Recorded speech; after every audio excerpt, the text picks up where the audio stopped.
e eu e a Luísa Martins vamos ler agora o relatório do PL da dosimetria, ou o PL da redução de penas, ou o PL da anistia light. Não deixa de ser um PL da anistia light. Não anistia a todos, mas diminui penas. E Luísa, o que você destaca? A minha impressão, lendo, é que de uma maneira indireta beneficia sim Jair Bolsonaro.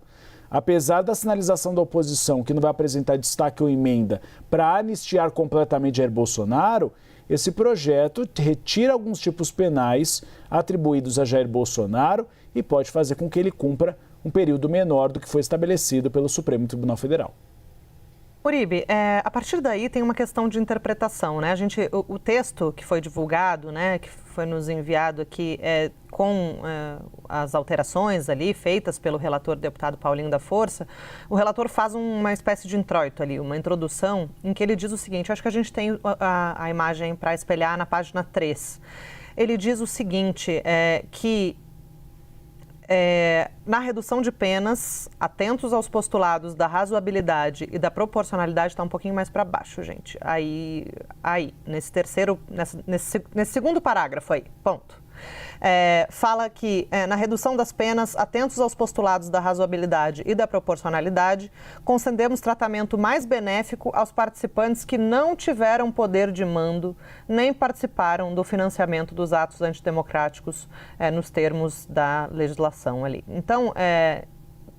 a gente precisa ler tudo ainda, né, desse documento, mas haverá aí, pelo que a gente viu, um foco de Paulinho da Força na redução das penas e não em perdoar os crimes que foram cometidos. Esse recálculo, né, vai acabar sendo aplicado pelo STF, se a lei for adiante, né, vai acabar sendo aplicado pelo STF em cada caso concreto, mas me parece que Paulinho da Força faz essa ressalva, né, em relação a quem teve poder de mando ou financiou os atos antidemocráticos de 8 de janeiro de 2023. E a gente sabe que o STF condenou o ex-presidente Jair Bolsonaro e os demais réus do núcleo 1 da trama golpista como os grandes organizadores, né, dessa tentativa de golpe de Estado e que, segundo a denúncia da Procuradoria-Geral da República, tinha o ato de 8 de janeiro os atos de 8 de janeiro como o ato final dessa tentativa de golpe de Estado, né? Então, ao condenar os réus do núcleo 1, o que a primeira turma do STF disse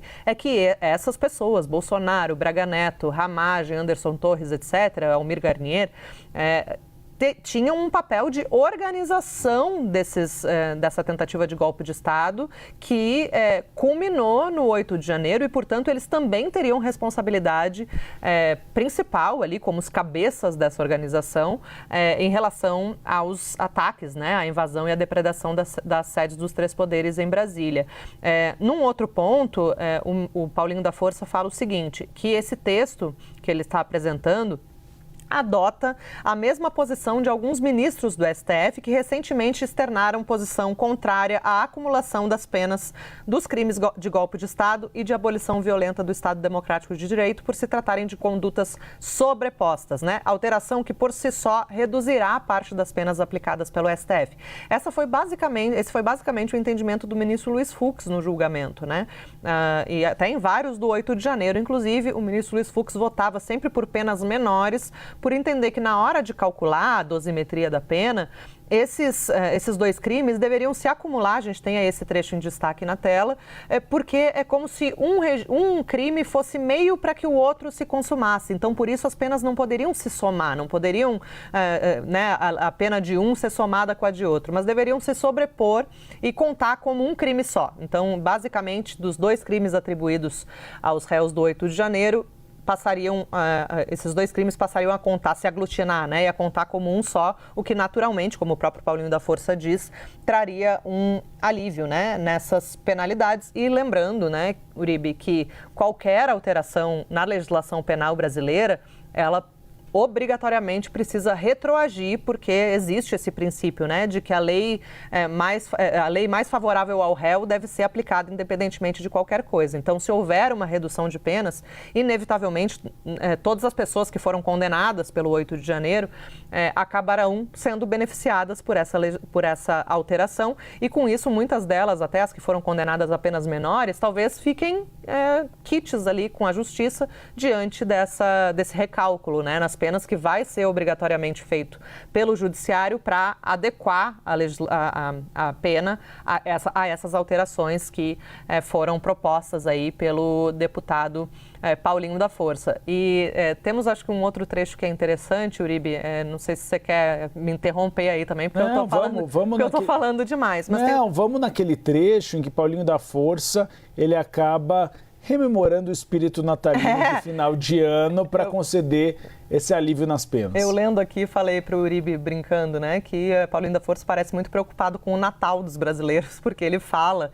que esse projeto pode acabar contribuindo para reduzir esse climão entre amigos, né, essas brigas familiares por causa de política. Ele cita isso nessa introdução. Acho que a gente tem também aí para espelhar na página 2. Ele fala que o texto está sendo apresentado com um espírito de pacificação nacional. Ele diz que as pautas extremistas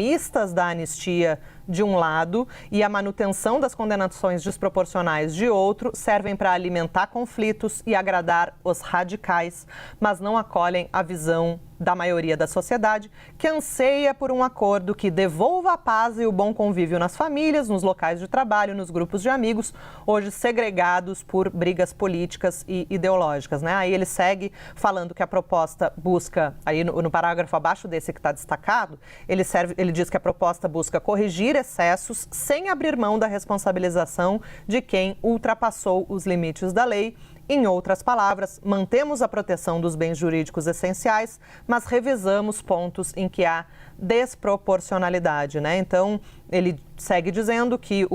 esse texto, né, que está sendo proposto por ele, tem o foco na redução do cálculo das penas. Então, ele deixa claro que não é uma anistia que está sendo debatida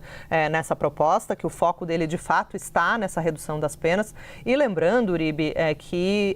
Paulinho da Força tem uma interlocução bastante interessante ali com ministros do próprio Supremo. Então, houve uma costura, né, desse texto justamente na linha do que eu vinha falando mais cedo, quando a gente trouxe a notícia, o Breaking News, que esse caso entraria na pauta, porque na avaliação do Supremo é de fato atribuição do Congresso definir a penalidade para cada tipo de crime que está no Código Penal e que, de fato, a dosimetria ela é calculada pelo Judiciário, no caso do plano de golpe e do 8 de janeiro pelo STF, com base nas penalidades, né, nas punições que estão previstas na lei. Então, até muitos falam, olha, se houve exagero na condenação, né, na pena que foi imposta, nas penas que foram impostas a essas pessoas, a culpa é do Congresso, porque foi o Congresso que estabeleceu essas penas na legislação e cabe ao STF apenas, claro, depois de um juízo de condenação, calcular essa pena com base no que está na lei, e a lei é feita pelo Legislativo, feita pelo Congresso Nacional, a quem cabe eventualmente fazer essa revisão. Então, certamente, Uribe, a gente vai trazer essa apuração mais aprofundada ao longo do dia de hoje, talvez amanhã também, mas certamente houve aí uma consulta, ao menos informal, de Paulinho da Força a ministros do STF para garantir que esse texto tenha um mínimo de lastro para, obviamente, não ser um trabalho perdido e ser derrubado ali mais à frente, né, pelo STF.